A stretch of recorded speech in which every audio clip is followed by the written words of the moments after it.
بتعمل ايه؟ بتعمل الله يا رايد سيبنا شغالين. طيب يا عم مكوه يعني مكوه ايه وزفت ايه؟ ما فيها قطع يا ريس. يا عم قطع طيب. ماشي، ما احنا قلنا قطع في الجنب يا اخوانا. تعالى كده يا عم قرب معايا. اي قطع او مسمار او اي مشكله تحصل لك في جنب العجله، للاسف انا بقول لك ان انت هتضطر تغير العجله، لان اضعف جزء فرده الكاوتش هو الجزء الجانبي ده، لان مش مقوى باسلاك ولا مقوى زي المداس بتاع الفرده. الجزء الجانبي ده خطر جدا على حياتك، الاصلاح فيه باي شكل من الاشكال لو تقدر غير.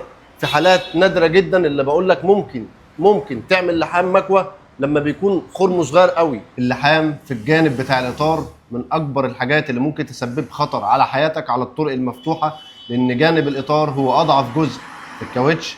عشان كده لو الفرده اتقطعت من الجنب او حصل مشكله معاك في جانب الاطار، يفضل الاستبدال فورا حفاظا على حياتك. من الاماكن برضو بعد جانب الاطار اللي ما ينفعش فيها اللحامات او اصلاح الثقوب، وخصوصا الثقوب الكبيره. الثقب لما يكون في الجزء اللي ما بين الجنب السايد وول بتاع الاطار والمداس، الجزء ده الرابط ما بين الجزئين دول ما ينفعش فيه الاصلاحات. ليه يا فندم؟ لان ده اكتر جزء بيتحمل معاك الصدمات وبيتحمل معاك الالتفافات وبيتحمل معاك وزن العربيه كله، فلذلك اي لحام فيه هيفك منك والفرده تبقى معرضه للانفجار معاك. وما تنساش بعد ما تصلح العجله تعمل الترصيص او تعيد على ترصيص العجله مع مات جد الاطارات. كل يوم سر من اسرار الكاوتش. السلام عليكم.